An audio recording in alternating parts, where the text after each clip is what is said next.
Good, and it started almost immediately. Great start. So, hello everybody, and yes, I can hear even somebody brushing the sidewalk outside is too loud, so I have to shut the window for that.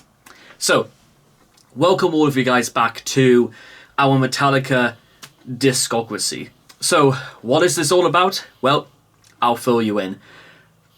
On Christmas Day of this year, I am planning to release what is probably going to be pretty much my final real time talking about Metallica, and the way to really put the best sort of ending possible is every single Metallica song ranked from worst to best. And here's just a bit of a quick explanation as to how I'm going to do it. I had already made up my own tier list of ranking all 120 Metallica songs from worst to best, and whilst I think there's probably going to be a few things I'm going to have to shuffle back and forth, which I can do at free will, because what a better way of having these things fresh in my mind so we know where to place them. And one of the only issues I have with Ride the Lightning is that, if I'm being honest, every single song on Ride the Lightning is probably top 10, with the exception of one. You know what it is, by the way, but with the exception of one song, I think they're all top 10. Which means that what doesn't make the top 10 is probably going to be very, very close to being in the top 10. And the subject of today's video is one that is going to give me probably one of the hardest troubles of them all. Because I'm seriously debating, even before we get into this, is this the best Metallica song ever made? Because in a lot of ways, I actually do. I actually do think Fade to Black is the best Metallica song ever made. Or is it? And honestly, I think in terms of what might come about of this list, it literally could be a coin toss as to whether or not Fade to Black really is. But, and I know that there are fans of the song who absolutely, it probably saved some of their lives through stuff like this. But is it going to, you know what, I think that's probably secondary at this point, because I think we should be here to have a good time, and you know what? It's less Fade to Black and it's more Fade to Grey round here. So let's be a little bit more chummy about the presentation and get started. Never ever trust anybody who uses the word chummy, ladies and gentlemen. So let's go.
You know, I'm not even gonna lie, I'm starting to get a little bit emotional, actually. This might be the first time I've ever had to listen to the song and I feel like I'm getting emotional, because I know absolutely what the context is. I absolutely know what the point of the song is, but oh man. And this is what makes this really, really hard.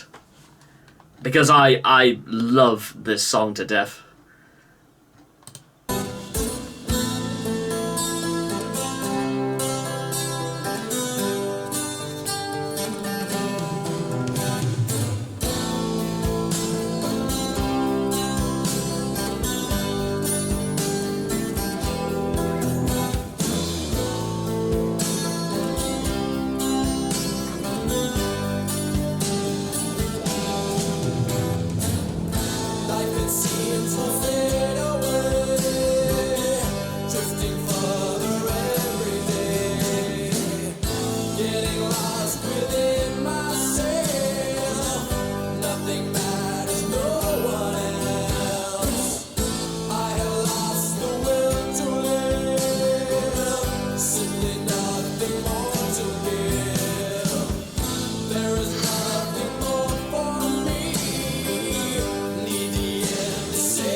Oh boy.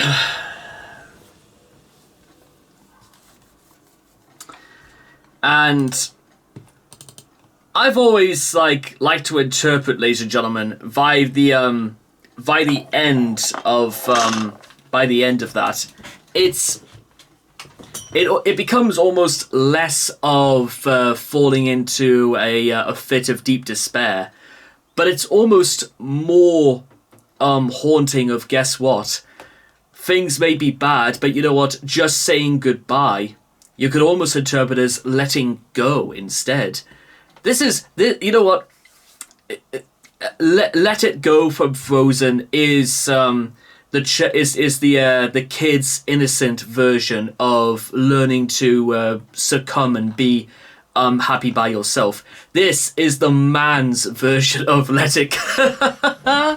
Yeah, you know what? But you know what? I genuinely do believe that. I think this is the adult version of something like of Let It Go. And wow.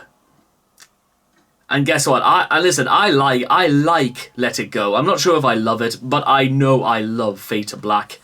And listen, there are many other such songs that Metallica and specifically Metallica have done that fits into the themes of Fade to Black with decent amount of respect, but Fade to Black, I think, just straight up does it better than all of them. But with all that being said, and again, the ending to it, it's all, again, where things all of a sudden come full circle and all of a sudden everybody is happy again. And you know what? Sometimes life is a bit like that. Shit day, but tomorrow is going to be better. If you fail today, you can only try again tomorrow. So that alone is the sort of thing that makes you feel incredibly comfortable. But now we have to come back to the unavoidable question, the elephant in the room. Do I think Fade to Black is the best Metallica song ever made?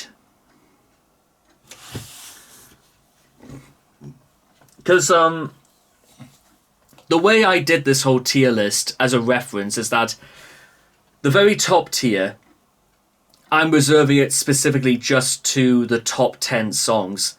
Because I feel like that's a little bit of a fair way of organizing in such a way that, guess what, it makes sense to have a top 10 consisting of a criteria of that description.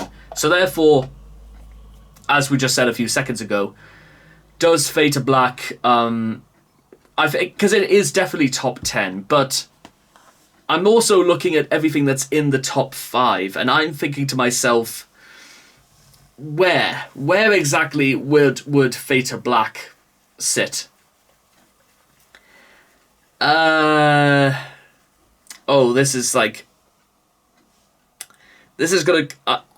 gonna leave it where it is, and I'm not gonna tell you guys where it is, but just so you know, I think still in my mind that's where it is. And that is, well, just about that. It's amazing, ladies and gentlemen, that we're only... Because the way I decided to record these is to do about half an album a day, which by the time we get to things like the Black Album, Load, Reload, even Saint Anger, may cause a little bit of... I may have to stretch it out to 3 days for stuff like that. Although, to be honest, I'm not really too sure if I wanted to do for the likes of Load, Reload, and Fuel, because they're long enough albums on their own, and Saint Anger has other problems aside. But and also, oh, by the way, before we get to that, surprisingly, not every song on Saint Anger is going to rank at the bottom. I think the majority of them are going to be quite low, but there are maybe one or two little pearls amongst the swine, so to speak. But with all that being said and done, and I don't really want to end the video on phrases like swine, but there you are. I will see all of you guys again next time.